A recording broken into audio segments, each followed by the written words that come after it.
Hello everyone, welcome to Math World.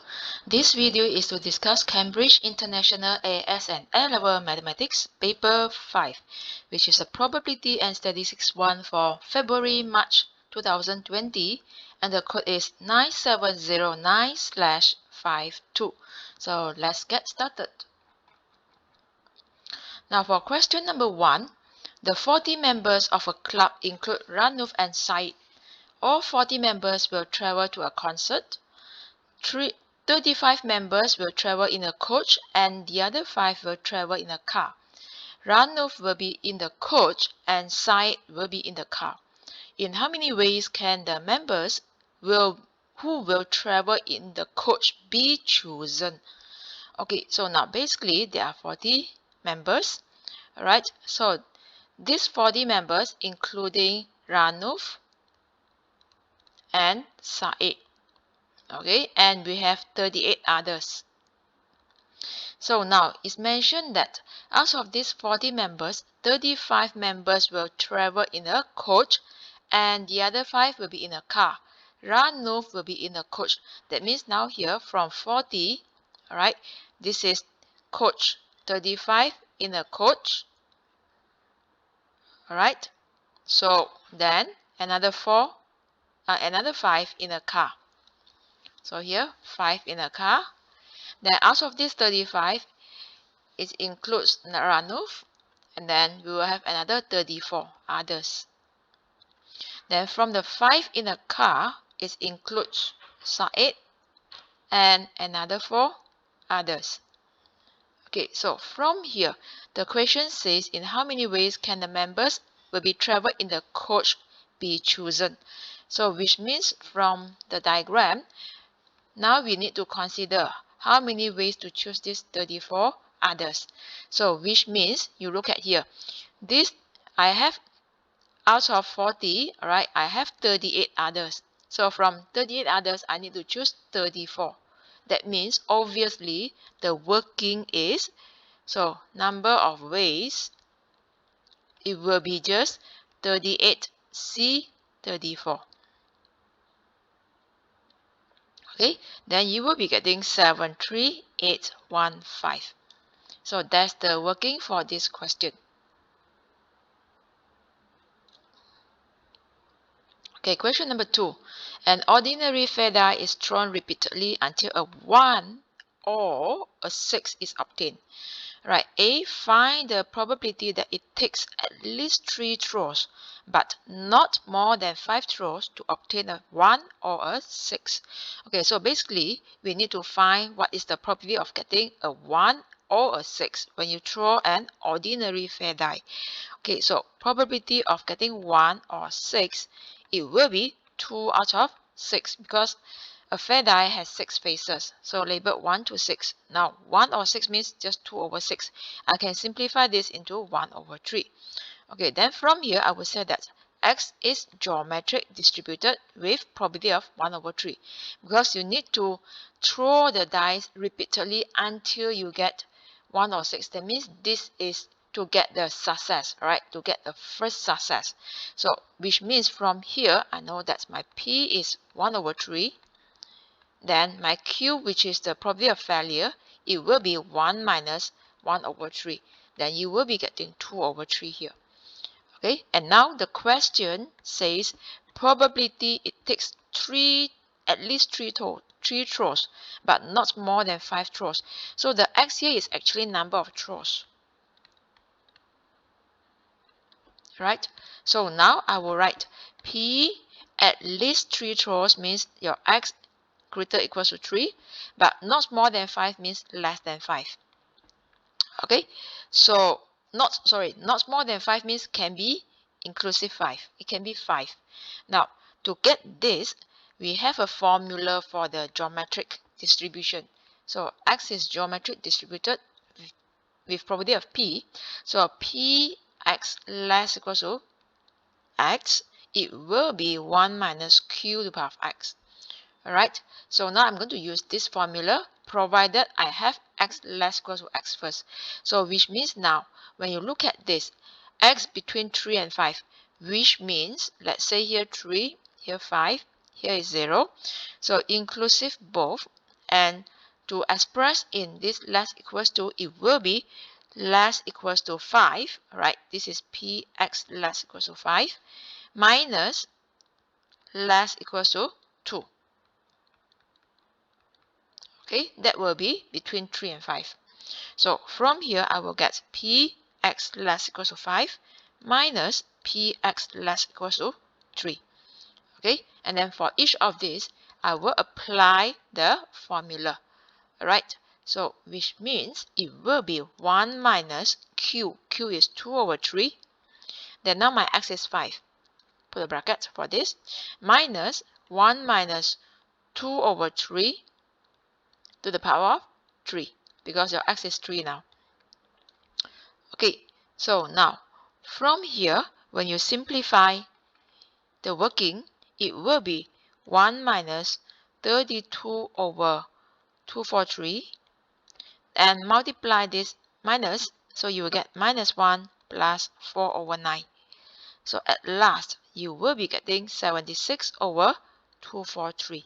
So this is the working for question 2a.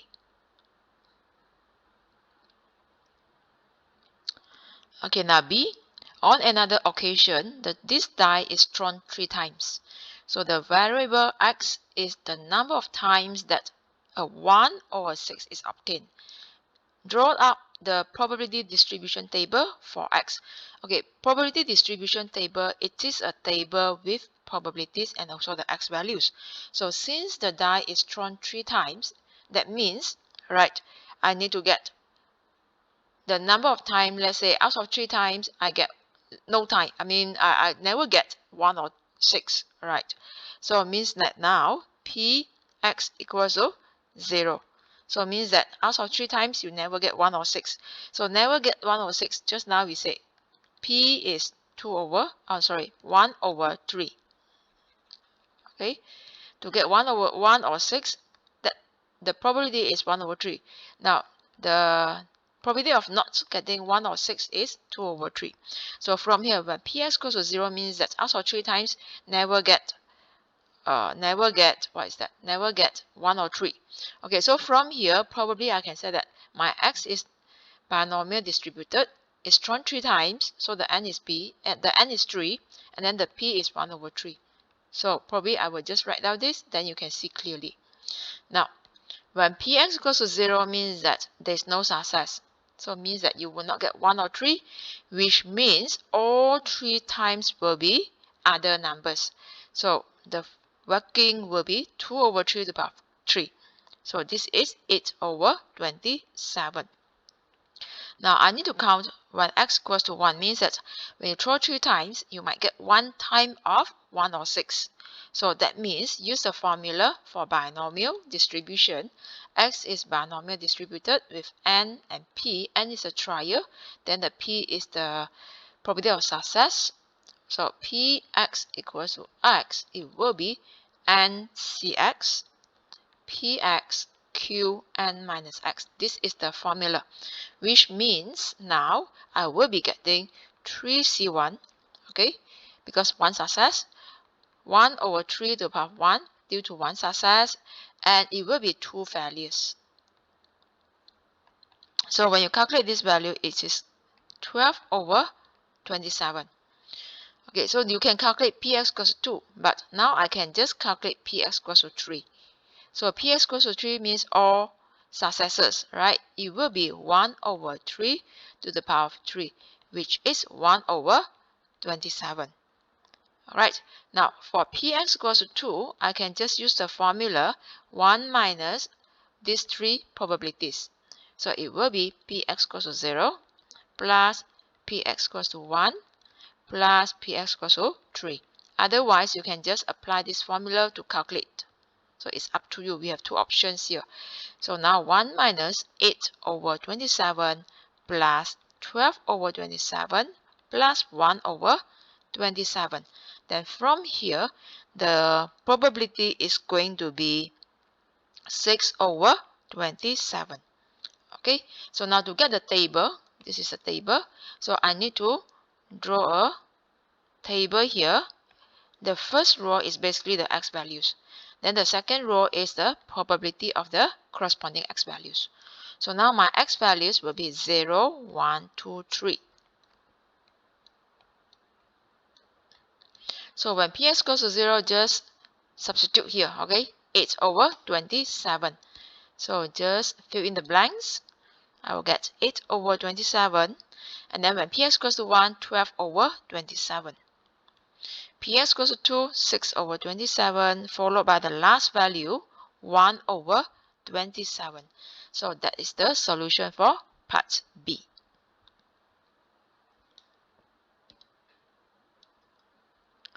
Okay, now, next question next question is part C, alright?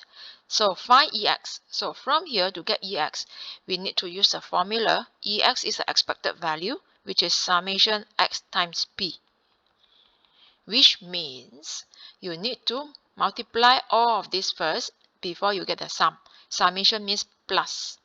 So now my working is basically 0 times 8 over 27 plus 1 times 12 over 27, then plus 2 times 6 over 27, and lastly 3 times 1 over 27. Then from here, basically, I will be getting 1. Right, so Ex is the expected value, is also referring to the mean. Okay, so done for this question. Now let's move on to question number 3. The weights of apples of a certain variety are normally distributed with mean 82 grams, and 22% of these apples have a weight greater than 87 grams. Now A, find a standard deviation of the weights of these apples. So I can let my x be the weights of the apples, and that it is normally distributed with mean 82, and then the standard deviation is not given. I let it be sigma. Right. So now our general form is x is normally distributed, mean mu, variance sigma squared. This always variance. Now to solve this problem, is given that 22% of the apples have weight greater than 87 grams, which means probability of x greater than 87, it will be 22%, which means it will be 22 over 100. So I can just simply change to 0.22. Okay, now from the x, we need to standardize it to get the z. So what to do? Your z is x minus mu over sigma. Okay, then now just standardize it, means that p z more than 87 minus mean is 82. The sigma just copy, rewrite, it will be 0.22. Okay, so from here calculate the values first. Okay, this is basically greater than 5 over sigma equals to 0.22. Now once you reach this step, you must draw or sketch the graph so that we can see clearly the picture. Where is the region? So the middle value always 0 because this is a bell-shaped curve, and this value greater than the value is 0.22. Now just for your information, if it is pz greater than 0, that is 0.22. Alright, so now this is greater than 5 over sigma, and the probability is only 0. This is not 0.22, this is 0.5, because the 0 is half of the graph. Okay, therefore the probability is 0.5. But then now when you look at the angle, the probability here, it is only 0.22. That means this value is less than 0.5. So the line should be on the right side. So here, this region is 0.22.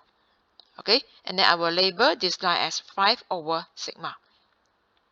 Now from here, when you refer to the table, right, the normal table, we are given the region towards the left side and not the right side.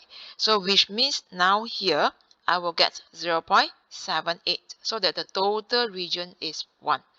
Therefore, I will have to write P z less than 5 over sigma is going to be 0.78. Okay, so now you can just read the value from table. So from table, probability of z less than 0.772 is going to be 0.78. So now you just compare because these two will be the same, right? Because the rest are the same. So therefore, 5 over sigma will be 0.772. Then now to get the sigma, just move up to the right side and move down the 0.772. So from here, I will be getting sigma is 5 over 0.772. That is going to be 6.48, correct to 3 significant figures. So that is the solution of this question.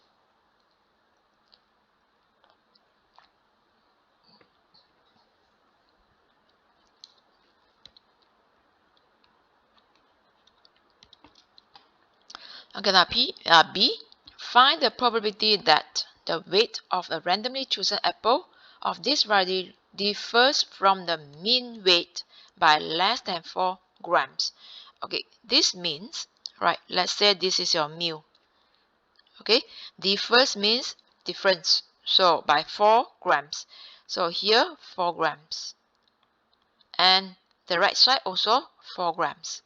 Which means here the value for this bracket, it will be mu minus 4, and for the other bracket, which is mu plus 4.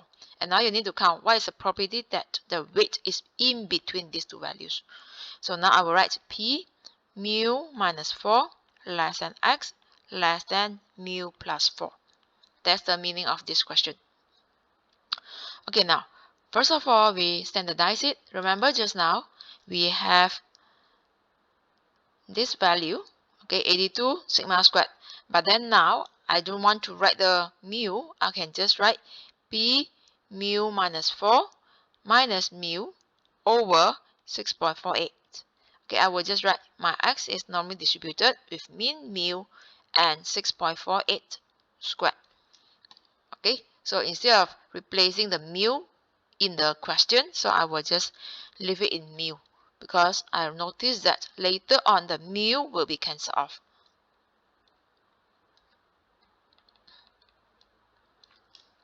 Okay, so from here, basically you are getting the probability of z between minus 4 and 6.48. The z between negative 4 over 6.48 and the positive 4 over 6.48.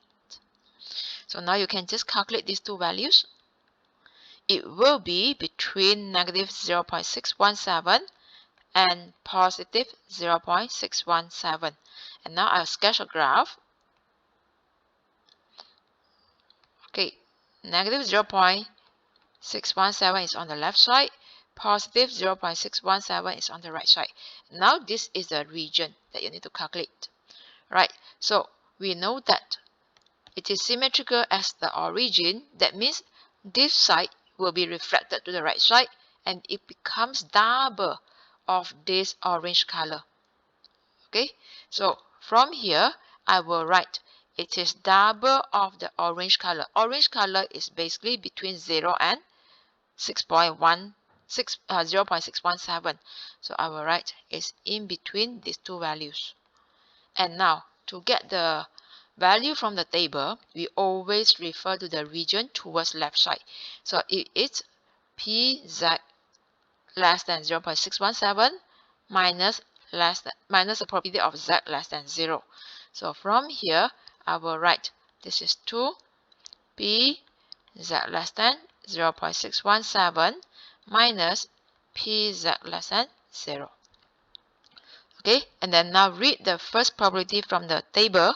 You will be getting 0.7314, and then for the second value, obviously is 0.5. Then from here, okay, when you calculate, it will be 0.4628. And now when I round up to 3 significant figures, that is going to be 0.463, because the fourth significant figure is 8, which is greater than 5. So we round up. Okay, so that's the solution of this question.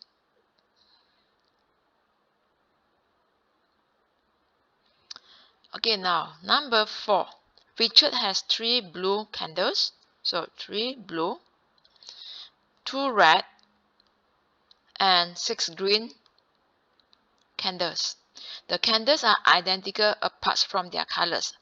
He arranges the 11 candles in a line. Okay, so from here total 11. Now A, find the number of different arrangements of the 11 candles if there is a red candle at each end.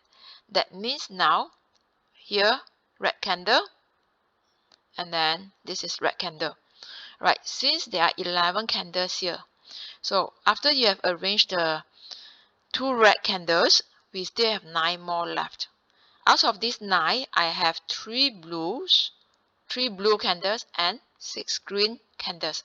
And this word is very important. These two words, they are identical. Okay, they are identical, right? So identical means that no difference.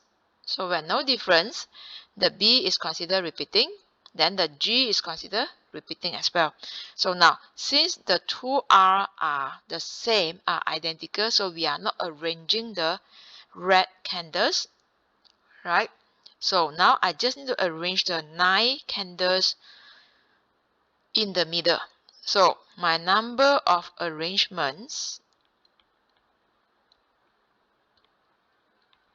equals to 9 factorial, because I'm arranging all 9. Okay, and then out of all 9, the 3 blue candles are identical, so divide by 3 factorial, and then the 6 green candles are identical as well, so another 6 factorial. So therefore the answer is 84. Okay, now B, find the number of different arrangements of the 11 candles if all the blue candles are together, okay, and the red candles are not together. So I will rewrite 3B, 2R, 6G. So here 3B, 2R, 6G. So mention that the blue candles are together. So I will group them in a group. Okay, and the red candles are not together, so which means I need to split the red candles. Alright, so what to do is I arrange the 6 green candles first. So I will draw 6 lines, because 6 green candles, 1, 2, 3, 4, 5, 6. Now I will arrange the blue and the green candles first. So from here I have 1, 2, 3, 4, 5, 6, 7 in total. Okay, so when I arrange,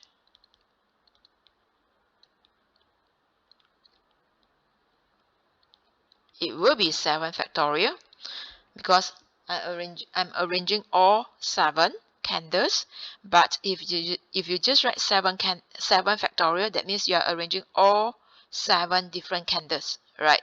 So it means that now I have to divide by 6 factorial, because from 2 until 7, that will be the 6 green candles.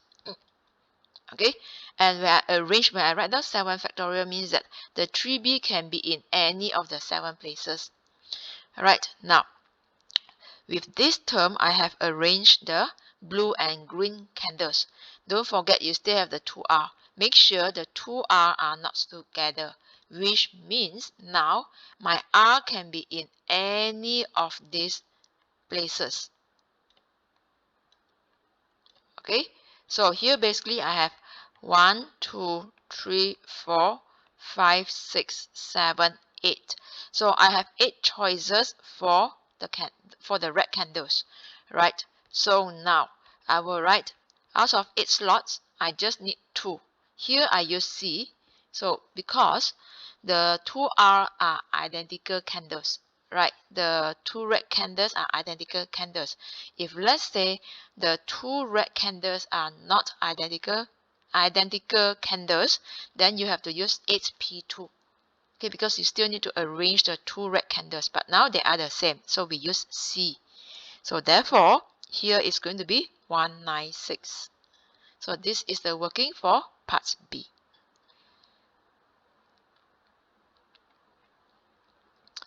Okay, now for question number 5. In Greenton, 70% of adults own a car. A random sample of 8 adults of Grinton is chosen. A. Find the probability that the number of adults in this sample who own a car is less than 6.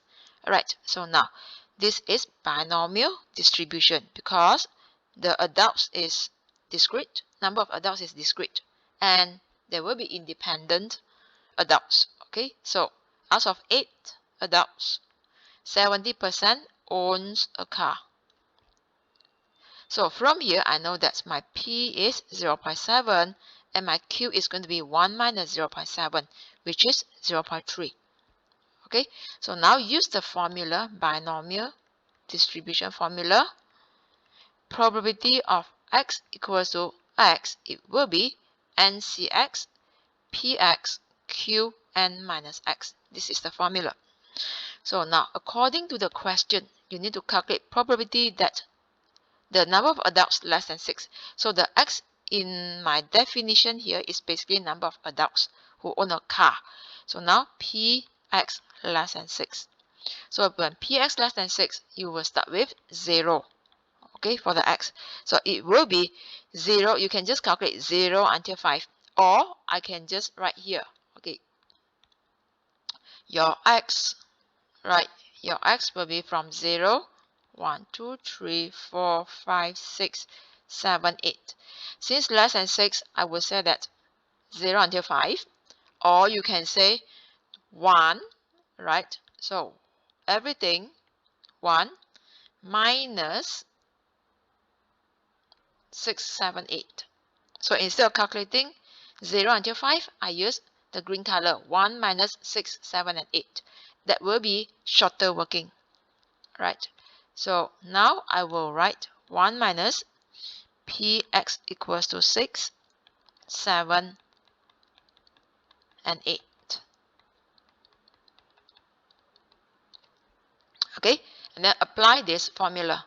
So it will be 1 minus, your n is 8, so 8c6, probability of success 0.7, and the probability of failure 0.3. Power, okay, the first one power 6, then the next one is power 2, because it shows that there are 6 successors. Then it's C7, 0.7, degree 7, and 0.3, degree 1. 1 failure, 7 successors. And lastly, all 8 successors, 0.7 to the power of 8. Then from here, right, so when you calculate the summation of the terms inside the bracket, it will be 0.5518. Then now, after the calculation, you will be getting 0.4482. And now I round up the answer, correct to 3 significant figures. That is going to be 0.448. Alright, so this question is solved.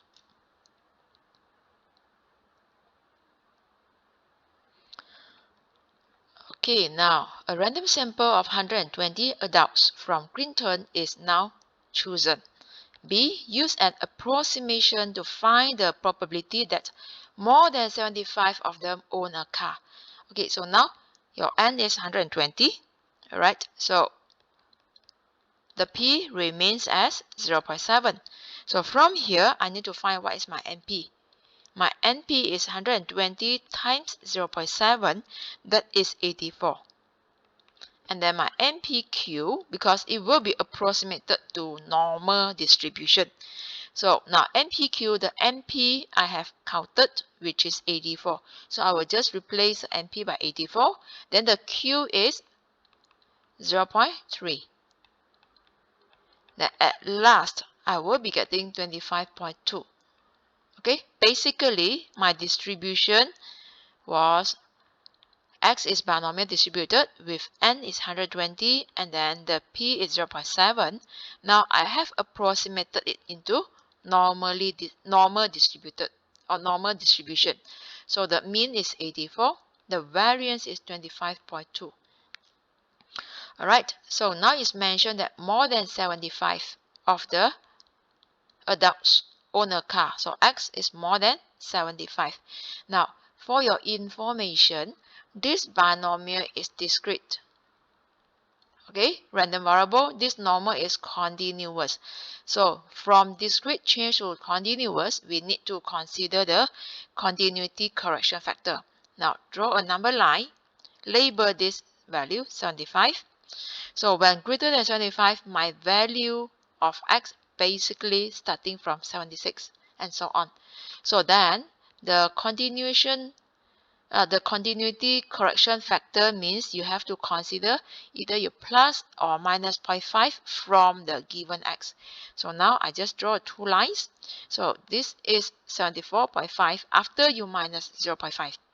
And if you plus 0.5 to 75, that will be 75.5.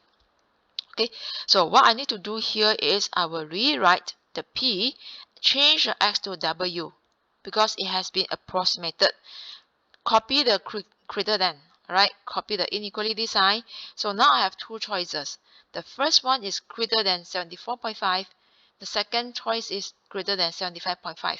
So now I need to choose the interval that include the ticks, right? So obviously I have to choose greater than 75.5.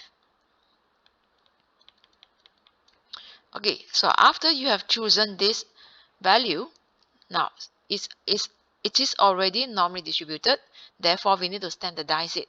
So when you standardize, you have to minus the value from the mean. Mean is 84, then over, remember, this value is sigma squared, right? Variance. Our standardized formula is x minus mu over sigma. So you have to take square root of 25.2.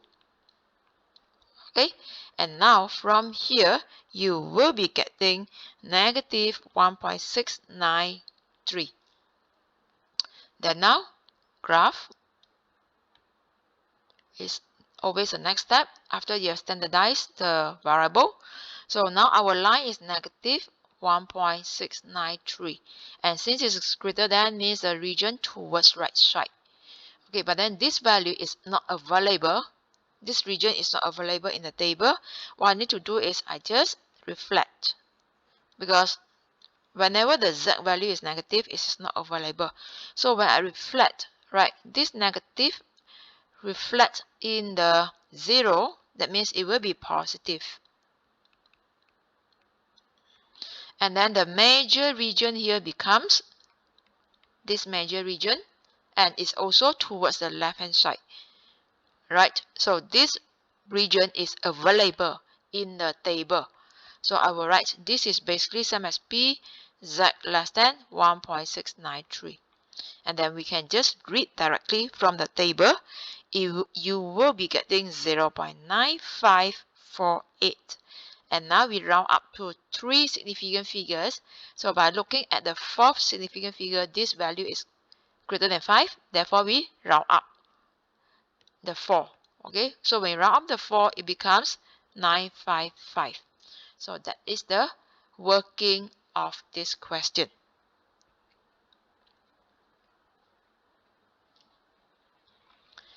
Okay, next question number 6. Box A contains 7 red balls and 1 blue ball. Right. So now, okay, basically the question is complete the tree diagram. So 7 and 1 total is 8. So I will write 7 out of 8 for blue ball and 1 out of 8 for, 7 out of 8 for red balls, right? And then blue ball is 1 out of 8. Then now, box B contains 9 red balls and 5 blue balls. Don't label first. A ball is chosen as random from box A and placed into box B. Okay, box B, 9 red, 5 blue. Alright, now given the tree diagram, complete the tree diagram to show the probabilities. Now what to do here is, this branch means you take 1 red ball and put into the box B. So if here I plus 1, that means it becomes 10 red balls. Okay, and then 5 blue balls, so total is 15 balls. So here over 15, and I got 10 red balls. So if 10 red balls out of 15 balls, that means 5 will be blue balls. Alright, so now for the next scenario, which is you are taking one blue ball and put into the box B. So now here I have one blue ball, so here becomes 6 blue, and then this one no more. Here is just 9. So 9 plus 6 is still 15. So it means that now to get the red ball, right, from the box B, I will have 9 out of 15.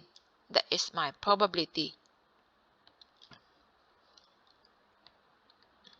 And then the other one will be 6 blue balls out of 15. So 6 over 15.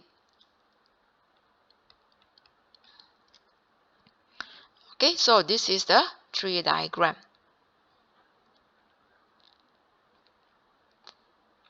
Now part B, find the probability that two balls chosen are not the same color. Okay, if not the same color, I would say red ball from A and blue ball from box B, or all is plus. Right, this is all is plus. Then blue ball from box A and red ball from box B. Okay, so now red ball from A. Red ball from A, 7 over 8. So here I will write 7 over 8 and then times. Times because it's followed by the other task, alright, products rule. Blue ball from B. So here and then blue ball from B, 5 over 15.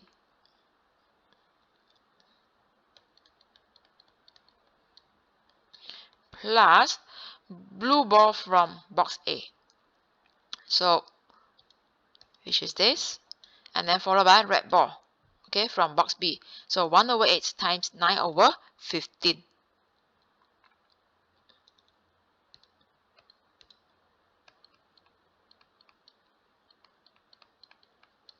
Then from here, the total is going to be 44 over 120. Then now when you simplify, that is going to be 11 over 30. So this is the solution for part B.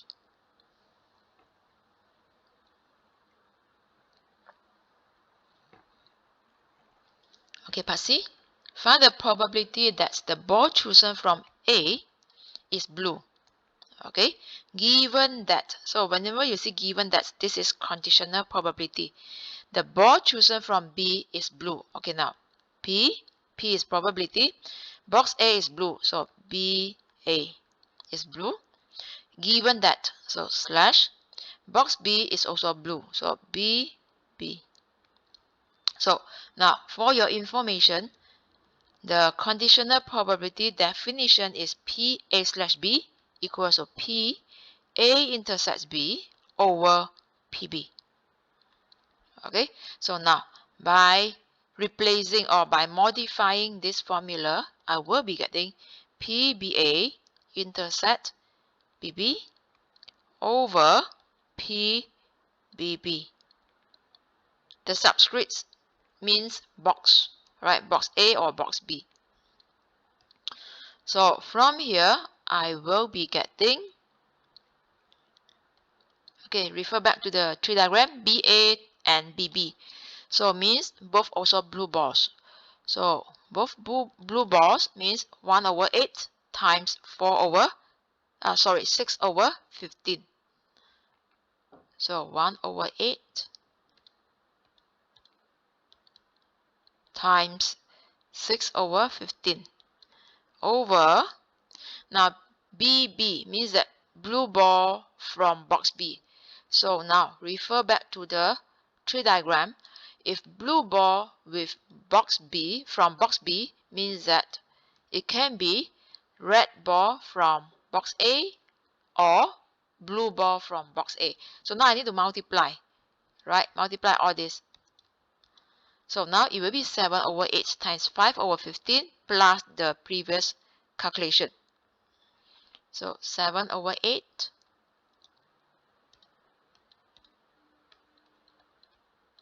times 5 over 15 plus 1 over 8 times 6 over 15. Then from here, I will be getting the numerator as 1 over 20. Then the denominator, first term is 7 over 24. Second term is 1 over 20. Then you will be getting 1 over 20 divided by 41 over 120. So final answer is going to be 61 over 6 over 41. So this is 6 over 41. Okay, so done for this question. Now for question number 7, Helen measures the length of 150 fish of a certain species in a large pond. These lengths, correct to the nearest centimeter, are summarized in the following table. Now draw a cumulative frequency graph to illustrate the data. Okay, for the cumulative frequency curve, we need to find the upper boundaries, right? So upper boundaries, okay, before this you need to add one class, right? So basically when you look at here, when the frequency is 0, right, so what I need to do is I need to copy back this table and add one class. So probably I do it here. This is length. So now here 0 to 9, then 10 to 14, 15 to 19, 20 to 30. Okay, then the frequency F. This is F. So I get 15, 48, 66, 21. Now, you look at the previous class, I mean the given first class, 0 to 9. Okay, then now here I will just write 0. Then I will need to get the upper class boundaries. And then together with the last one is the capital F, cumulative frequency. So first of all, cumulative frequency is 0. Then 0 plus 15 is 15. 15 plus 48, it will be 63. 63 plus 66, 129. And lastly, 129 plus 21, you get 150. Okay, then the upper class boundary, look at the given first class. So upper class boundary, this is the upper limit for the class. So you get the average. I'll get 9.5. So here is going to be 9.5. Okay, 9 plus 10 divided by 2. Then here, 14 plus 15 divided by 2, 14.5. 19 plus 20 divided by 2, 19.5. So I will expect the next one is 31, because when you look at these two values, there is a gap of 1. So now when you get the average, that is 30.5. Okay, then from here, the first one always start from 0. Right? So now for the cumulative frequency curve, we label upper class boundary in the horizontal axis. This is the horizontal axis. And then we label the capital F in the vertical axis. This is vertical. The first one is horizontal.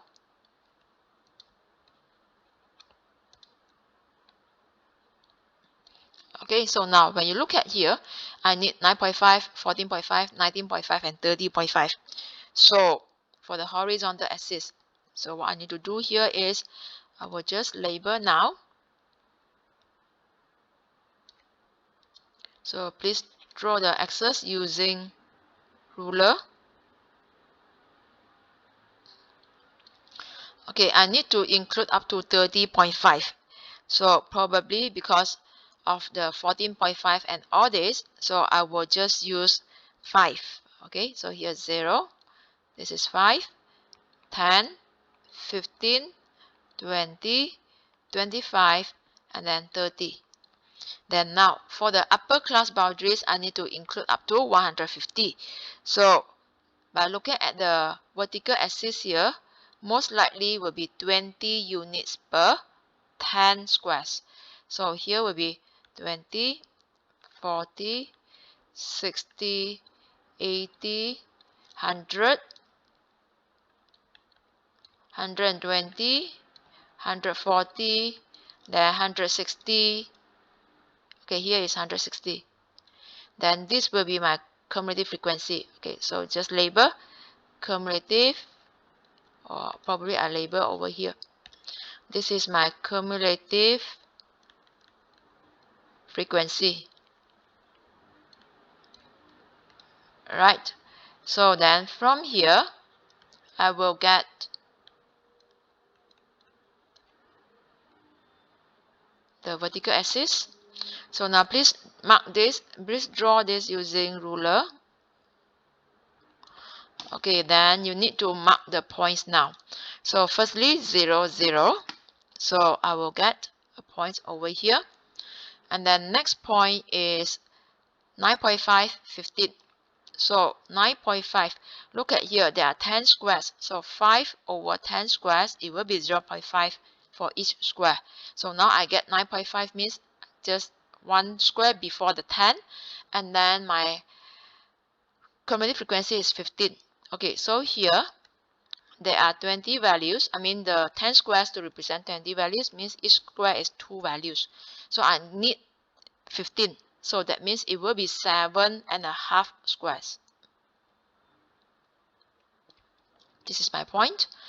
Okay, next point is 14.5 and 63. So 14.5 is here. 63 means it will be 1.5 square. 1.5 square. Then after that, 19.5, 129. So 19.5 is here. 129, it will be this point.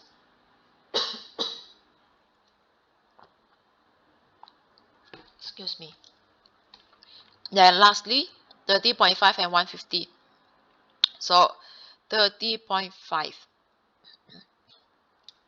and 150. Okay, so now draw the points.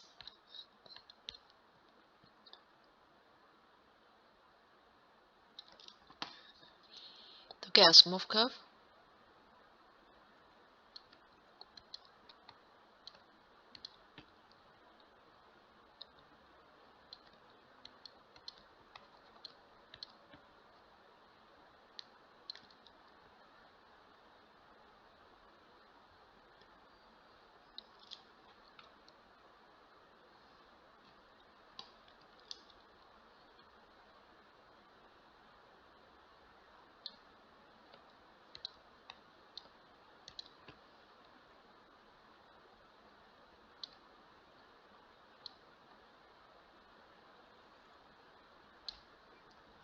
Alright, so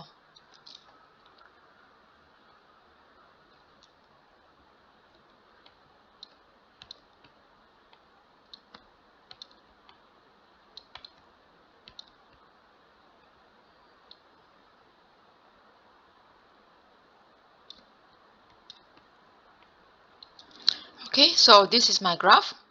So for the horizontal axis, I need to label this as lengths in centimeters. Okay, done for this cumulative frequency graph. Now, part B, 40% of these fish have a length of d centimeters or more. Use your graph to estimate the value of d. Now, because of more, alright, that means this 40% is basically the top 40%. So when it is top 40%, we are counting 60%. Right? Let's say here, this is 100%. Here is 0%. I need to get top 40%. That means it is 60th percentile. Right, so it will be times a total of 150. Then you will be getting data with precision of 90. So when 90, right, so you refer to 90 on the vertical axis. So 90 is here. Okay, then you just project downwards.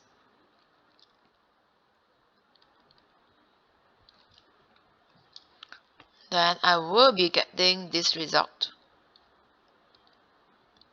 So this is 16, right? According to my graph. So here 16.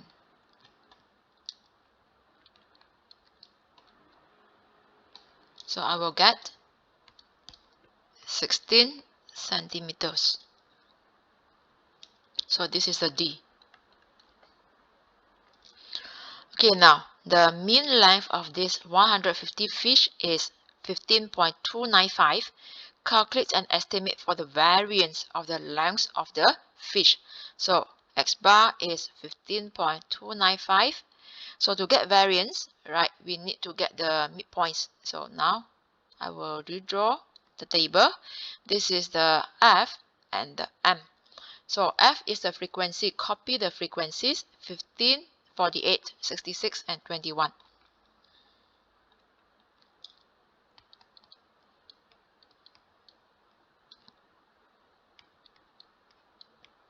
So now for the midpoints. So the M is the midpoints. To get the midpoints, very simple. Just get the average of these two limits. So 9 plus 0 divided by 2, I get 4.5. 12, then 10 plus 14 divided by 2, that is 12. So all these are the midpoint calculations. Alright, so same goes to the other two classes. So I will just write down my calculation, my midpoints over here. So 4.5, 12, 17, and 25. Now, summation Fm squared equals to, so you just multiply first, right? Multiply first. Now, when you multiply, remember to square the m. So it will be 15 times 4.5 squared plus 48 times 12 squared plus 66 times 17 squared plus 21 times 25 squared. So when you calculate all these values, it will be 39414.75. Now the question asking for variance. So now my variance formula, okay, variance is basically summation Fm squared over summation F minus mean squared. Okay, so therefore 39414.75 divided by 150, because the total is 150, the total fish. So mean is given 15.295. Then you square it, and at last you will be getting 28.8. This is the value correct to three significant figures. Okay, so with this, I have completed this paper. Thanks for watching. Please subscribe to the channel and share this channel to the with your friends if you enjoy watching my videos. And also stay tuned for more upcoming videos. Thank you. Bye.